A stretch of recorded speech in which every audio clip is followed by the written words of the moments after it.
Hello friends, and welcome to today's video where we're going to talk about Team's first Howling Me album. But first, I have to clarify something. I wasn't going to do this album, not just today, but like in general. I was actually going to do Wavy's album today until around, I would say 16 hours ago. It was like yesterday late in the day when I learned that Wavy's album got pushed to the end of the month and they're not releasing it today. So that kind of threw a wrench in my plans, let's say, because I planned on reviewing it today. I planned on posting today, which meant that I needed a new album. And I was like, you know what? Since we can't do the quasi-Chinese K-pop album, let's do the Japanese K-pop album. I know that's not how, like, music actually works. That's how I'm thinking about it, though. Either way, just to go over how things are going to work, I'm going to run through the track list to give you my thoughts on each song, and then give the album a score out of 10 at the end. However, I do have some disclaimers before we get started. Disclaimer number one, I have heard this album a handful of times, like maybe 3 times tops. I listened to it when it came out just out of like curiosity and because I didn't know they were Japanese. True story. I did not know Team was a Japanese group until I heard their album and I was like, oh, good to know. So there was that. But like I've listened to it a couple times, however.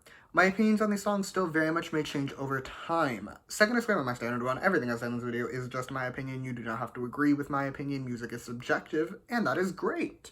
Alright, cool. Now that we have all of that out of the way, let's get started. First up, we have the title track, Under My Skin, and personally, if you ask me, I would say this is probably one of the best Hybe releases of 2022, not including Pledis. I don't include Pledis when I do Hybe, just like my brain, because I got into 17 before Pledis was owned by Hybe. I think of Pledis as their own separate entity, but like, not including Pledis, of the other everything that Hybe owns, this is probably one of the best, definitely, if you ask me, the best boy group release in terms of titles, just because, like, I famously hate most of what Hybe has put out this year. I thought Yet to Come was boring, and Hype and not a huge fan. Took's very disappointed.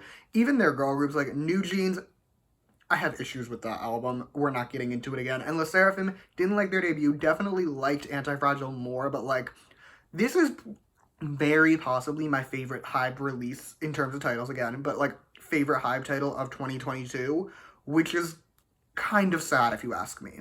But let's actually, like, discuss the song now. I thought the verses were solid. I was very much enjoying the pre-chorus, and the chorus is great. Plus, the bridge is kind of a moment. Like, this bridge, I was slightly shaking. It was very good. So, like, just all around, I enjoyed the song.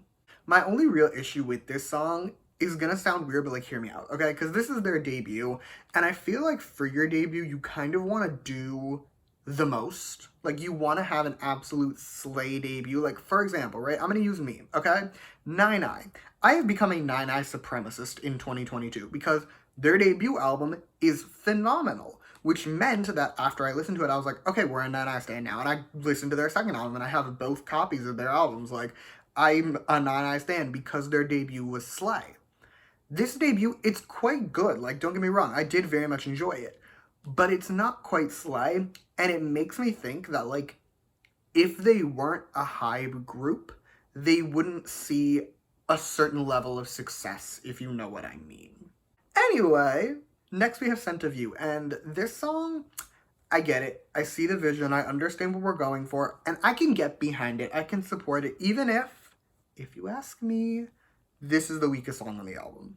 I won't deny, the pre-chorus is slaying. The pre-chorus is an absolute slay.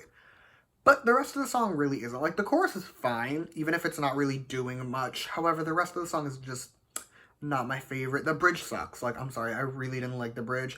The verses, meanwhile, like, again, they're not bad. They're just really not giving anything, which isn't the most ideal for me.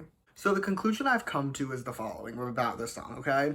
It's not a bad song, because it's not. It's not a bad song, even if I do hate the bridge. But, like, it's not a bad song, and I can see myself getting behind it. I can see myself learning to love it if I listen to it enough.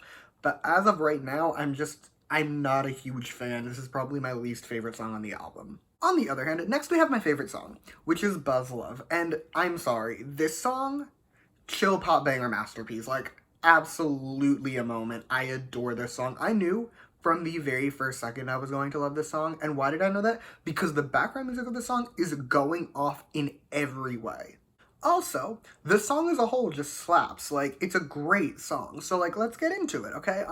The verses are phenomenal. The pre-chorus, I adore her, and the chorus is so just fun, and it's such a banger, and I can't help but jam to it. So yeah, I love this song. I adore this song. It's such a bop. I love it so much, and it's probably one of the best hype releases this year. Not the best, but like top 5 if you ask me.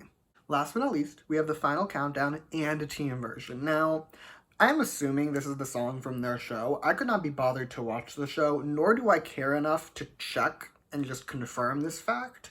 So I'm assuming it's a song from the show, and the way that it just sounds like it came from a show that would be like the show that would form this group. So like, I'm assuming it's from the show. I don't actually know.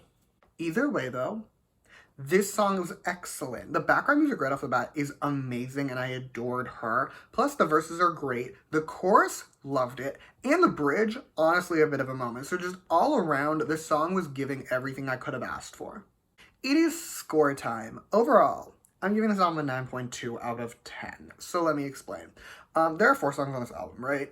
I loved 2 of them. I really liked one, and the last one, it was fine. It wasn't anything super special, but like I can see myself getting into it more. So just, it was a great album. And I do think that it's a little sad that my favorite Hybe album released in 2022 was the debut album of their Japanese boy group that I didn't even plan on reviewing. I just think that's ironic. I think it's a little sad, but either way, this album's great, 9.2 out of 10. That is all I have for you today. Thank you so much for watching. Feel free to comment your own thoughts on this album down below. Let me know what your favorite song is. You can also like and subscribe if you want to or don't. I will be okay either way. Also, if you want to hear more from me, you can follow me on Twitter, @_album reviews. I'll link that in the description. And yeah, thank you again for watching. Bye!